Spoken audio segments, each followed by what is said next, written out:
Olá, caríssimos! Aqui mais uma aula da nossa disciplina de processos de fabricação, do nosso curso de técnico e mecânica. É isso aí. E nessa segunda aula aqui nós estaremos vendo mais um pouco sobre torneamento, tratando algumas questões específicas, como a rugosidade, as tolerâncias e os principais erros aí encontrados. Não podemos esquecer todos os cálculos que envolvem esse processo de fabricação. Tá certo? Vamos seguindo aí.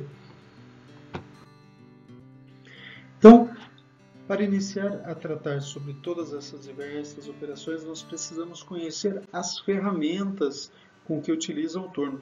Devemos lembrar que as ferramentas que o torno utiliza são ferramentas monocortantes, ou seja, de um único corte, e que toda a força de corte ela está principalmente na rotação da máquina. Isso deve ser levado muito em consideração. A gente vai ver isso principalmente ali nos cálculos para o torneamento propriamente. Vamos lá. Então, as ferramentas, como a gente viu na última aula, qualquer ferramenta de corte ela vai ser formada então por uma cunha. Essa cunha é a junção ali de três ângulos, formando o ângulo de 90 graus. Nós temos então o ângulo principal da ferramenta, né, que é o ângulo beta nessa imagem. A gente vai ter o ângulo gama, que nesse caso aí é o ângulo de saída do cavaco. E nós vamos ter o ângulo alfa, que é o nosso ângulo de folga da ferramenta. A ferramenta deve ter uma certa folga para não causar atrito. Quanto mais atrito a ferramenta causar, mais ela vai esquentar. E isso pode trazer alguns problemas durante o processo, que nós vamos conhecer aqui mais para frente. Ok? Então, para conhecer essa ferramenta, a gente tem que ter a noção da dureza do material, como a gente já tratou. A gente tem que ter a noção da frequência de uso dessa ferramenta, ok? A tenacidade do material. Lembram que a gente falou que para o corte ser realizado a gente precisa saber principalmente a dureza do material, ou seja, qual que é o esforço necessário para que a ferramenta consiga penetrar o material a ser cortado. E a tenacidade do material, ou seja, qual a resistência que o material oferece, o quanto que ele consegue absorver de energia, entende? Para acontecer a ruptura desse material, ok? Sabendo essas duas, a gente já tem ideia das ferramentas que a gente pode selecionar. Só que uma das questões principais da ferramenta aí vai dar na frequência de uso, ou seja, a gente vai ter sabendo a dureza do material e sua tenacidade, e sabendo que finalidade a gente quer dar para a ferramenta, a gente vai entender qual gama de ferramentas nós temos à nossa disposição. Para selecionar a melhor ferramenta, é preciso então saber a frequência de uso e a facilidade de se encontrar essa ferramenta. Ou seja, tudo isso envolve então o custo propriamente da ferramenta, certo? Então, sabendo o custo da ferramenta, sabendo o quantas peças essa ferramenta consegue fabricar, a gente consegue traçar qual que seria o custo combinado, ou seja, qual que é o melhor custo possível. Quantas peças essa ferramenta consegue fazer? Quanto custou essa ferramenta propriamente? E encontrar ali um melhor acordo para comprar uma ferramenta que seja ideal. Okay? Quando vocês são técnicos, vocês têm que pensar como técnicos, ou seja, não basta você simplesmente encontrar uma ferramenta que se adeque ao processo. Você precisa selecionar aquilo que seja mais produtivo para a empresa, ou seja, que tenha menor custo e que dê uma maior produtividade. Legal? E quando nós tratamos de ferramentas para torno, que tipos de ferramenta nós conseguimos encontrar? Olha, nós encontramos ferramentas fabricadas de aço ferramenta, ou seja, é uma liga de aço que ela é um pouco mais resistente do que o aço carbono normal, o que permite lhe dar um melhor corte, ok? São ferramentas de baixo custo, uma vez que o aço é um material de baixo custo, então elas são fáceis de serem encontradas. Depois nós temos as ferramentas de aço rápida, aí nós vamos encontrar as brocas, normalmente são fabricadas de aço rápido, vamos encontrar os bits, todo mundo conhece aquelas ferramentinhas quadradas que podem ser afiadas com os ângulos corretos para fazer o corte no torno. Esses são os bits, eles são normalmente feitos de aço rápido. Aço rápido são normalmente ferramentas afiáveis, ok? Assim como os de aço ferramenta. Depois nós encontramos algumas ferramentas de ligas fundidas, ou seja, são ligas que têm maior dureza, uma dureza similar à do aço rápido, mas que são umas ligas preparadas para trabalhar com materiais específicos. Okay? São ligas que ainda suportam a fusão, que suportam que o material seja unido por fusão. Porque depois dessas nós só conseguimos encontrar as ferramentas, as de metal duro. Por quê? Porque as ferramentas de metal duro, elas são materiais dos mais diversos possíveis, que são unidos sem necessitar da fusão. Ou seja, elas são preparadas através da metalurgia do pó. Você junta o pó dos materiais aos quais você quer combinar, tudo isso numa forma compressada, aquece a uma determinada temperatura, onde você consiga agregar esses materiais e eles formam essa ferramenta. Essas ferramentas elas não são afiáveis, ou seja, elas já vêm com os ângulos de corte correto. Elas são ferramentas rápidas, simplesmente para ser encaixadas e já iniciar o corte. São as ferramentas mais comuns hoje no mercado e que realmente trazem uma boa rentabilidade. São ferramentas que atingem o potencial delas, ou seja, de realizar cortes, seja no desbaste de grandes cortes, ou seja no acabamento, para garantir aí as melhores medidas possíveis da maior quantidade de peças possível. Então são ferramentas as mais comuns, muito encontradas hoje no mercado, ok? E elas podem ser utilizadas nas mais diversas operações. Lembrando que elas não são afiáveis, ou seja, se você for comprar para determinada operação, você deve já pensar no uso dela. Ou seja, qual o raio que ela tem que ter, que tipo de local ela precisa alcançar e como que ela vai ser operada no torno propriamente. Depois nós temos aí as ferramentas de sermética, um compósito, ele é similar ao metal duro. Nós temos as ferramentas de cerâmica, que são pouco usadas, são materiais de altíssima dureza, okay? Que são pouco usadas, são utilizadas normalmente para ser trabalhadas em materiais com tratamento térmico já realizado. Então, para ser utilizado nesses materiais de dureza mais alta, somente uma ferramenta com dureza mais elevada ainda, ok? E, finalmente, nós temos as ferramentas de nitreto de boro, que seguem o mesmo padrão da de cerâmica. São ferramentas com altíssima dureza. Vocês podem ver aí que são ferramentas que só a ponta dela que é feita de nitreto de boro. O resto do corpo do inserto é feito de outros materiais, ok? Vamos seguindo aí e conhecendo um pouco sobre as ferramentas. Aí nós encontramos que a maioria das ferramentas elas seguem, assim, por se tratar das empresas metalúrgicas, as empresas de metais já trabalharem com padrão aí de material, então essas ferramentas também elas seguem o padrão do mercado, o que é mais utilizável. Então você encontra aí dentro do padrão do mercado o padrão ISO. O padrão ISO divide as ferramentas em P, M e K. Ok? P é para aços e materiais dúcteis. As ferramentas M são as ferramentas para aço inox e materiais de dureza intermediária.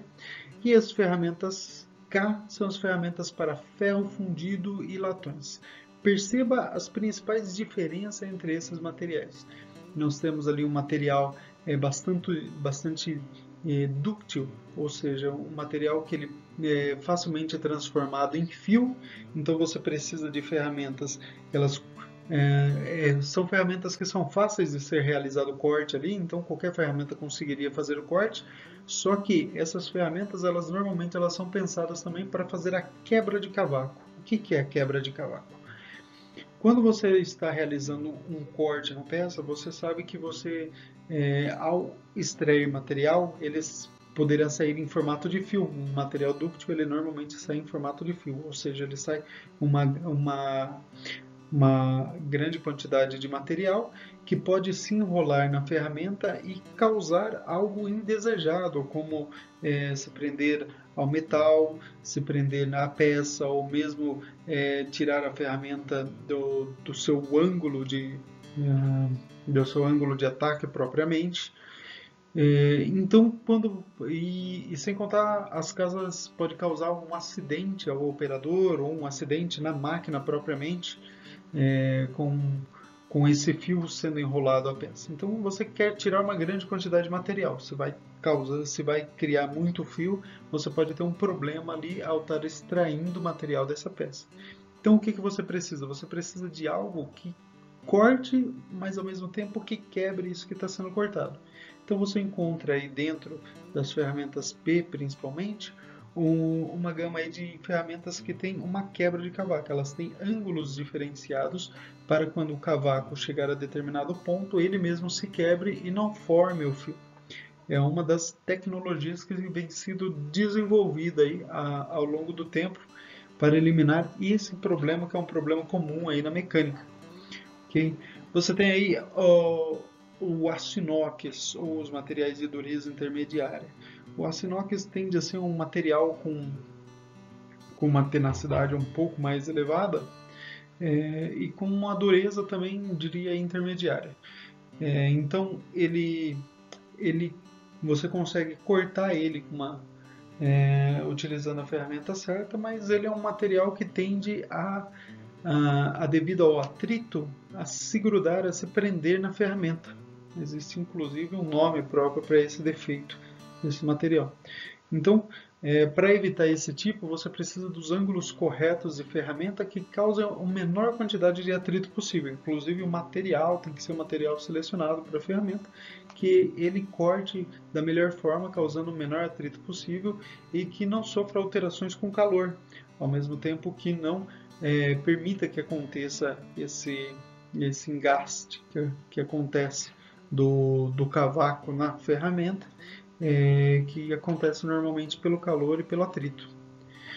E, finalmente, as ferramentas K, você tem um material que é extremamente quebradiço, mas também que é extremamente duro. Então, você precisa de uma ferramenta que corte esse material da melhor forma, que consiga realizar o corte, mantendo um bom acabamento e mantendo o material aí que consiga manejar esse material, cortando a maior quantidade de material possível. É essa a ideia das ferramentas K. Então, dentro desse padrão ISO aí, você encontra essa gama de ferramentas. Quem trabalha na área da usinagem já conhece bem, já sabe selecionar ferramentas e sabe que isso daí é só o princípio propriamente das ferramentas. Hoje você encontra os mais diversos tipos de tecnologia para ferramentas que conseguem realizar melhores cortes e dar uma produtividade melhor no processo de usinagem. Então, como falávamos da tabela ISO, dentro da tabela ISO a gente vai encontrar principalmente esses tipos aí de ferramenta. Para os tipos P vai do 01 até o 50, do M vai do 10 até o 40, do K vai do 10 até o 40. Ok? Lembrando que essas ferramentas são ferramentas de metal duro e por serem de metal duro são preparadas pela metalurgia do pó por um material conhecido como carboneto de cimentado. Esse carboneto aí, então, ele pode ser preparado através do pó, mas ele é utilizado com outros materiais na metalurgia do pó. Então, onde você vai ter esses percentuais aí do material propriamente para atingir o objetivo de cada ferramenta aí. Por exemplo, você tem o percentual aí do carboneto na fase WC, que é, por exemplo, na ferramenta P01 é de 30%, ok? O percentual de cobalto e o percentual dele na fase que a gente vê ali TIC e TAC, TIC mais TAC ali. Ok? Isso daqui é praticamente a formação da ferramenta, é o que diz a norma, como que você tem que fabricar essa ferramenta. Ok? A densidade dele é de 7,2 gramas por centímetro cúbico, isso devido à formação dele. E a dureza que você consegue obter desse material aí é uma dureza de 1800 HV, ok? Sua resistência à ruptura transversal será de 75 kgfs por milímetro quadrado. Isso daqui é a tenacidade dele. Então, sua tenacidade será de 75 kgfs por milímetro quadrado, mais ou menos uns 750 MPa. Ok? Então, para cada uma dessas ferramentas aí, ela segue a norma. E daí você consegue ver como que a dureza vai aumentando aí ao longo. A gente tem a P30, ela tem uma dureza um pouco maior do que a P40, porém, muda-se também as resistências. Então, lembre-se disso. Se o material tem maior tenacidade, ele consegue sofrer melhor ao impacto. Ao mesmo tempo, ele consegue ter uma resistência maior. Você consegue formar um material até mais comprido para realizar o corte. Enquanto que se ele tem maior dureza, ele consegue fazer corte em materiais mais duros. Então, você precisa ir mesclando essas duas propriedades para chegar à ferramenta ideal que você precisa. Ok? Seguindo então com os cálculos que nós vamos utilizar para o torneamento. Começamos aqui então verificando o movimento de rotação no torno. Lembre-se que o movimento de rotação no torno ele vai então ser contrário à ferramenta de corte, enquanto que você vai ter também o movimento de avanço da ferramenta. Então, o movimento de rotação do torno faz o corte no sentido aí, rotacional, enquanto que o movimento de avanço movimenta a ferramenta de forma longitudinal, ok? E você tendo o movimento de corte, você sabe qual que é a velocidade de corte. A velocidade de corte é uma velocidade angular do torno. Você sabe qual que é o RPM, sabendo o diâmetro da peça, você vai saber qual que é a velocidade que a peça está tendo naquele ponto daquele diâmetro, ok?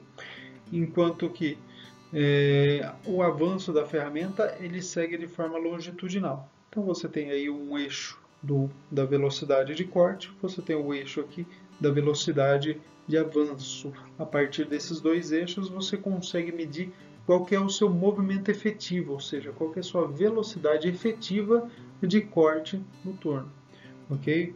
O ideal é manter essa velocidade aí numa faixa que permita com que você extraia a maior quantidade de material possível, mas sem forçar demais a máquina, sem você ter um desgaste da máquina. Você quer ter a melhor eficiência da máquina nesse aspecto. Então aí, ó, podemos ver a direção do movimento, do avanço, do corte, e você tem a resultante. Lembram quando a gente tratou em física? Em física a gente tratou exatamente esses pontos. Você tem qual que é a sua velocidade de corte, que ela está no eixo Y, ou se você preferir, no eixo Z. Você tem no eixo X o seu movimento de avanço.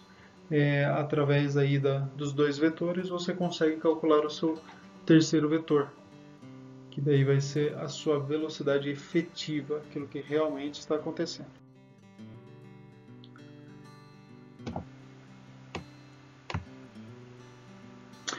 Então, para se calcular essa velocidade de corte, a gente utiliza a seguinte fórmula. A velocidade de corte é π vezes o diâmetro em relação à rotação, ou seja, o diâmetro que você está ali cortando, ok? Vezes a velocidade angular da peça na ferramenta, ou seja, o RPM. Certo? Então você tem ali π vezes o diâmetro vezes o RPM dividido por 1000. Se utilizando essa fórmula aí, você chega à sua velocidade de corte. Que essa fórmula, o ideal não é usá-la assim, ok? Vamos chegar já lá. A velocidade de avanço, que é a velocidade então no sentido longitudinal, é bem simples. Você tem aí o avanço da ferramenta, que normalmente é medido em milímetros por rotação, ou seja, quanto que essa ferramenta vai andar a cada rotação da máquina, e você tem a velocidade angular da peça, ou seja, o RPM da peça.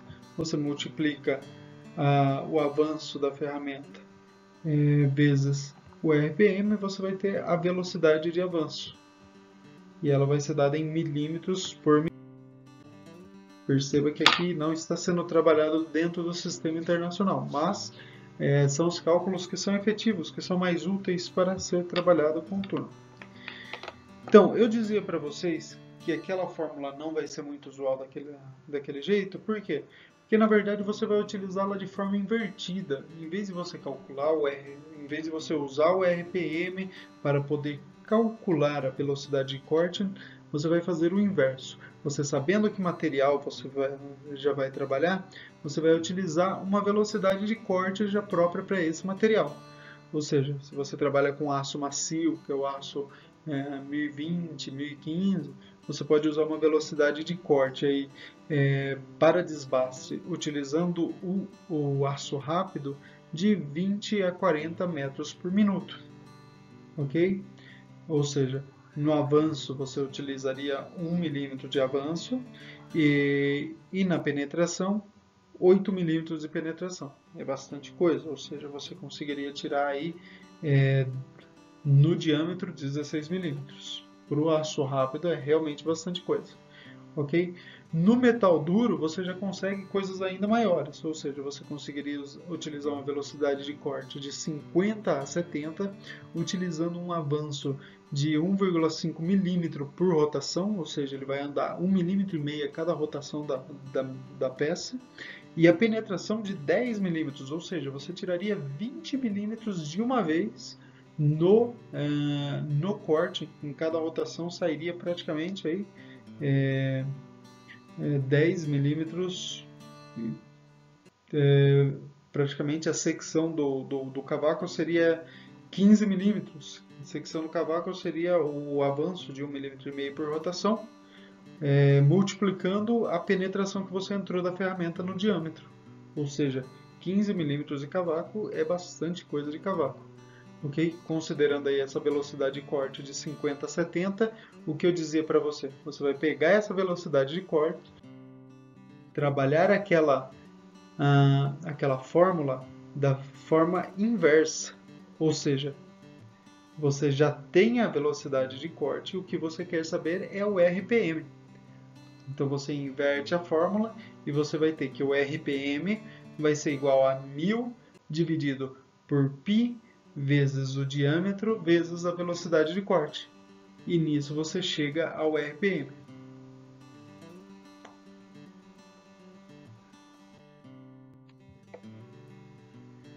Seguindo aqui com o cálculo, nós podemos calcular então o tempo de corte, ou seja, se você quiser calcular o tempo que você a máquina conseguiria realizar um desbaste em determinado produto, você conseguiria calcular utilizando aí o comprimento da usinagem e utilizando a velocidade do giro da peça, ou seja, o RPM. Então você tem aí o RPM vezes o avanço que está sendo realizado, os dois dividido, os dois então como divisor de L do comprimento da usinagem, ou seja, L, o comprimento da usinagem, dividido pelo avanço multiplicado pela velocidade angular, pelo RPM. Ok?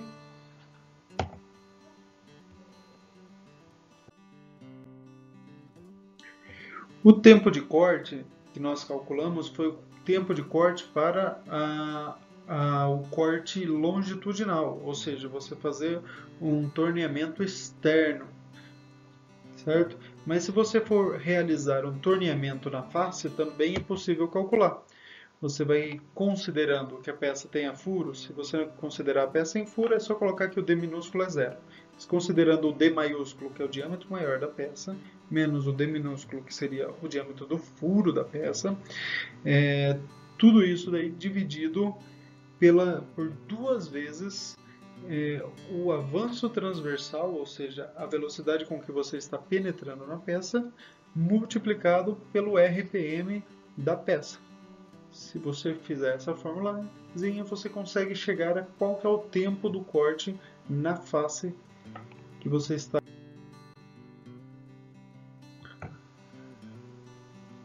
Aí, pensando para desbaste, algumas noções aqui para desbaste.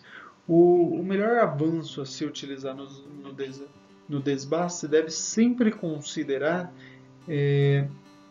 o diâmetro da ponta da ferramenta, ou seja, se você tiver um diâmetro maior de ponta de ferramenta, você consegue realizar um desbaste melhor, ou seja, você consegue cortar mais material ao mesmo tempo. Se você tiver um diâmetro de ponta de ferramenta muito fino, seja 1 milímetro, 0,2, menor, desculpa, 0,2 ou 0,4, são diâmetros pequenos, você não vai conseguir, não é o ideal utilizar um avanço muito alto nesse caso, entendeu? Então o avanço deve sempre considerar o diâmetro da ponta da ferramenta, porque isso daí vai aumentar a área de contato da ferramenta, a ferramenta vai conseguir realizar um desbaste melhor. Agora vamos calcular o avanço para o acabamento, uma vez que a gente já calculou de desbaste. Para o acabamento, então, também devemos considerar o raio da ponta da ferramenta, ok? Esse raio ele pode ser menor para estabelecer ali um acabamento. Tudo depende também tudo depende do que você quer obter no final da peça, ok? Às vezes a peça ela tem um canto vivo logo no final dela, então você precisa de um raio menor, mas também verificando qual que é o acabamento que você precisa obter, você também vai escolher o raio desejado aí. Então aqui nós também devemos considerar, mas a fórmula é um pouco diferente, ela vai ser a de raiz quadrada, ok? Esse RT aí é a rugosidade desejada que você vai querer, ou seja, a rugosidade que você quer para o torneamento. Você vê a tabelinha aí do lado, você tem RA e RT, que são as duas fórmulas de se calcular a rugosidade, ou seja, de se medir a rugosidade propriamente, ok? Então, você pode usar tanto a de RA ou de RT, mas a de RA você vai converter para RT quando você for fazer a fórmula. Então você vai utilizar a rugosidade em RT, rugosidade desejada em micrometros, para poder estar calculando. Você vai multiplicá-la por 8, multiplicar pelo diâmetro da ponta da ferramenta, dividir por 1000. Tirou a raiz quadrada desse resultado e pronto. Você já tem o avanço que você deve utilizar para obter o acabamento que já foi especificado no desenho, através da rugosidade desejada. Certo? Vamos pular para o próximo aqui. E ainda seguindo dentro dos cálculos, nós temos aí o avanço do acabamento. Toda aquela fórmula que foi realizada, ela pode ser montada em forma gráfica. Em forma gráfica a gente vai ter isso daí.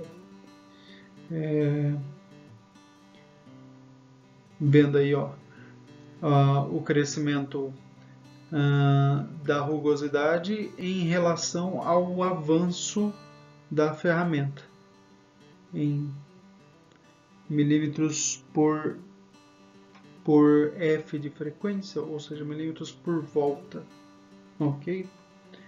Então, conforme aumenta esse avanço aí, você vai ter rugosidades diferentes propriamente, e tudo isso dependendo, lógico, do raio utilizado da ferramenta, né?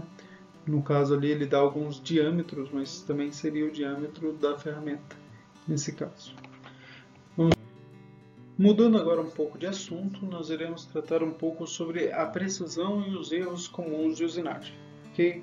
Quando nós estamos falando de precisão, nós estamos falando especificamente sobre o grau de coincidência entre os parâmetros macrogeométricos, ou seja, o grau com que se mede coincidência, ou seja, de quanto a peça está similar entre a dimensão e a forma, ou seja, entre a peça e o desenho. Então, o quão mais próximo isso estiver, menor será o grau, ou seja, na verdade, maior será o grau, maior ela estará similar, ou seja, maior será a precisão na usinagem. Temos aqui a qualidade da superfície, que foi uma coisa já tratada, que é sobre a rugosidade, ou seja, o grau de coincidência entre os parâmetros microgeométricos da peça, ou seja, o acabamento superficial. E finalmente nós temos aqui os erros de usinagem, que são diferenças que acontecem entre os parâmetros da peça usinada e a peça que seria o ideal, ou seja, o desenho da peça. O desenho da peça é aquela peça ideal, aquilo que procura se obter através do que foi projetado. Mas a peça real ela nunca será como a peça ideal. Mas essa aproximação é o grau de precisão. Mas quando não há um encontro entre a peça real e a peça ideal, você tem aí um erro de usinagem, uma falha que aconteceu. E finalmente nós temos aqui embaixo os limites de tolerância, que são o que se permite dentro da precisão de usinagem. Ou seja, a gente tem ali a precisão, aquilo que o que você consegue medir do quão a peça vai estar similar à peça ideal, ou seja, ao desenho, e você tem alguns limites que precisam ser colocados. Olha, até aqui essa peça seria aceitável, entendeu? Esses são os limites de tolerância. Tudo isso daqui vocês devem ver em outra disciplina, a disciplina de metrologia. Tá? Ela vai com certeza conceber muito melhor todos esses dados. Com tudo isso é importante para a gente entender melhor quais são os erros comuns na usinagem. Ou seja, por exemplo, um dos erros mais comuns é o erro de preparação imprecisa da máquina. Então, aqui a gente vai tratar sobre as preparações para a produção em série, ou seja, as produções mais seriadas da máquina, digamos assim. Quando uma peça é feita inteira manualmente, existem inúmeras possibilidades de falhas e de erros. Isso daí não é possível nós concebermos assim de forma rápida em slides. Mas quando uma peça é preparada para ser produzida em grandes quantidades, a gente consegue conceber para estar diminuindo o máximo possível essas falhas. Uma das falhas encontradas é a falha de preparação imprecisa. O que seria a preparação imprecisa? Um erro na preparação, um erro no código do CNC, alguma coisa mal preparada, um encaixe mal feito do dispositivo, mas tudo isso na preparação, antes de ser realizada a primeira peça. Então, esse é um tipo de falha que pode causar uma falha de peça, um produto perdido, mas que é verificado logo no primeiro produto fabricado. Ok? Quando nós tratamos de produção seriada, nem todos os produtos são controlados para ser verificados, mas sempre o primeiro produto a ser fabricado precisa ser controlado. Inclusive, é muito comum em algumas empresas utilizar peças refugadas para estar realizando o processo da primeira preparação da máquina, ok? A primeira peça a ser fabricada a partir da preparação. Isso não causaria problemas porque você já está utilizando um refúgio. Se caso acontecer algum problema no refúgio, é uma peça que já está perdida, é um custo a menos para a empresa. Mas se tiver uma falha na preparação, for realizada uma primeira peça, você pode perder aí o seu primeiro produto. É uma das falhas. A segunda falha é a fixação imprecisa da peça. Todo produto, ao ser fabricado, ele precisa ser fixado e pode acontecer do operador não fixá-lo de forma correta. ok? Se o operador não fizer a fixação na troca das peças, isso pode causar uma falha, isso pode causar um erro aí no produto, uma perda desse produto. Ok? Normalmente isso já é percebido pelo operador durante o próprio evento. Ok? Temos mais aí uma falha, a falha ao trocar a ferramenta. Quando se realiza a troca de ferramenta, é preciso normalmente realizar um preset, ou seja, você indicar que você está utilizando uma ferramenta que não está mais com as dimensões da que estava anterior.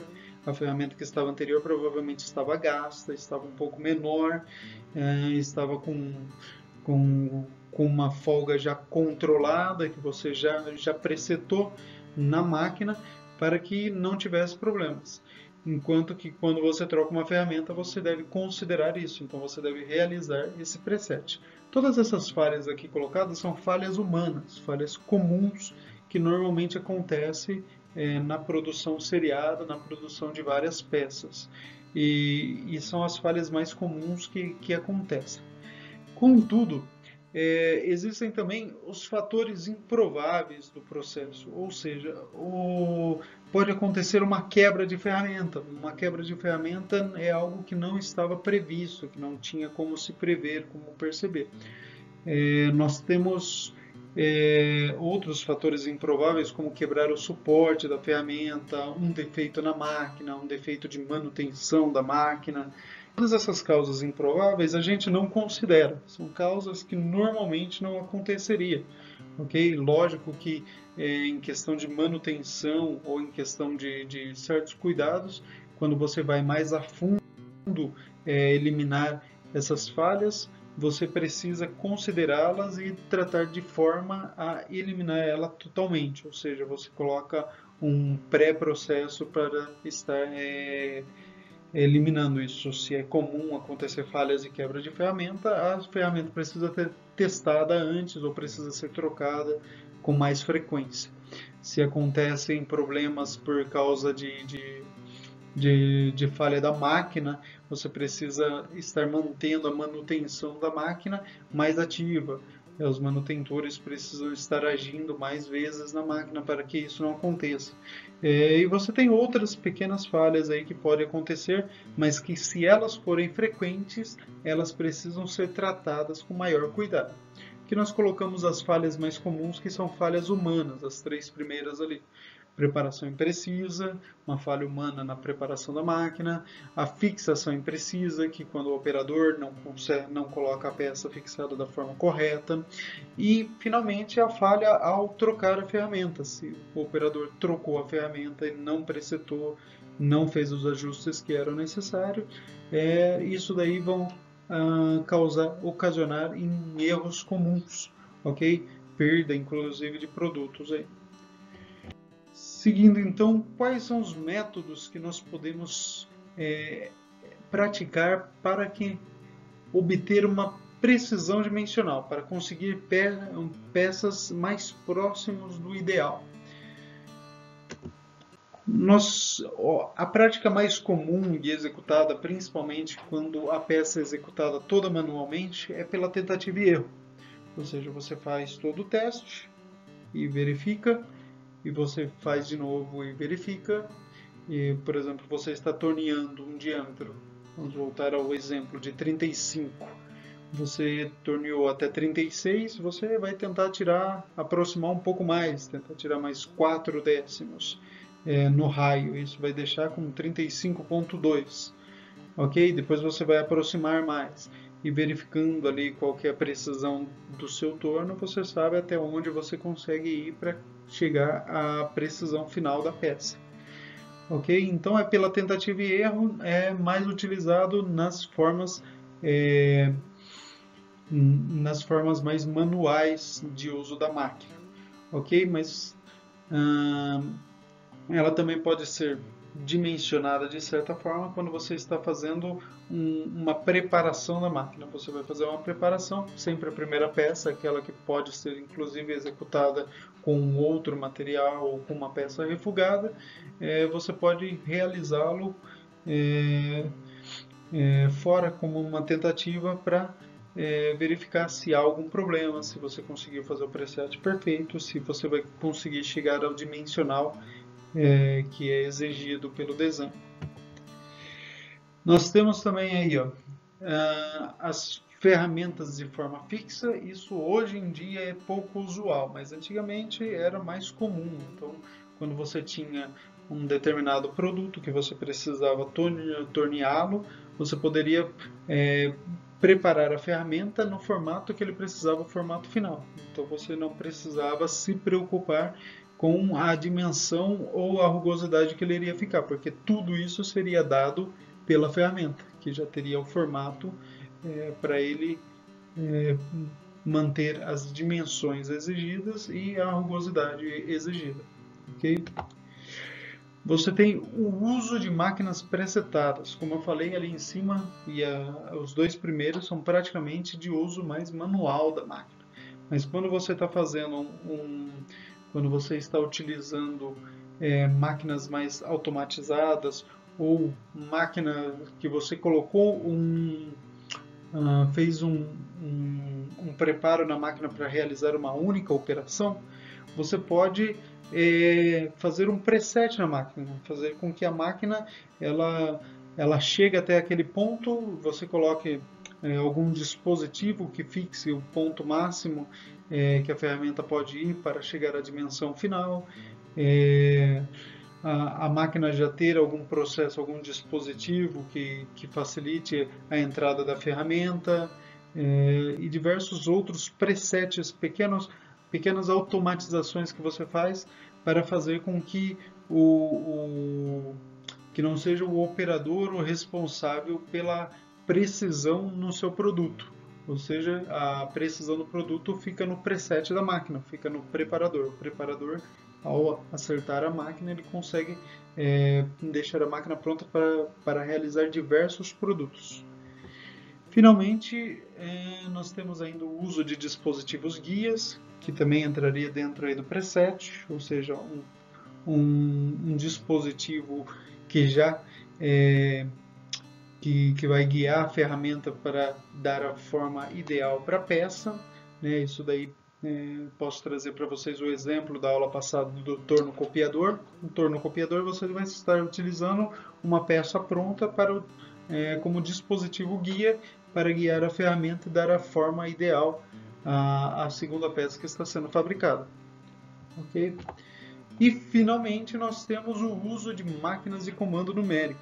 As máquinas de comando numérico, elas são máquinas onde você vai preparar totalmente ela num programa escrito para que ela execute e mantenha a precisão da máquina. Se você no comando coloca para a máquina tornear com um diâmetro de 35 milímetros, a ferramenta estando corretamente presetada, ela só vai até 35 milímetros e vai deixar a peça torneada conforme você colocou no programa. Okay? Esses são os métodos aí mais comuns utilizados para então manter essa precisão dimensional. Legal? Então terminamos aí a nossa segunda aula. Vou deixar aí para vocês alguns videozinhos para vocês poderem dar uma visualizada. Um deles é os cálculos de RPM avanço, certo? E o segundo aí é de ferramentas insertos, é de uma marca de ferramentas que hoje tem fábrica aqui no Brasil. Não vou citar qual é, mas vocês vão ver quando entrarem no vídeo, ok? Mas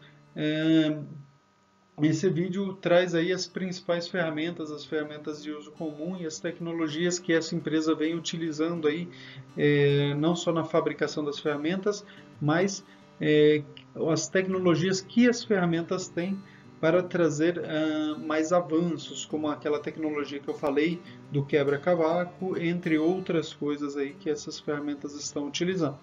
Certo? Na próxima aula, então, nós veremos um pouco sobre o processo de fresagem, certo? É um processo que também requer aí muito cuidado dentro dos processos de fabricação. Nós vamos estar tratando ele bem a fundo. Okay? Vamos ver principalmente os cálculos, os tipos de ferramenta utilizados, as operações e algumas coisas a mais aí. Fica aí então meu bom dia, boa tarde, boa noite, dependendo do horário que vocês vão estar vendo essa aula. E até mais aí para vocês. Tchau, tchau.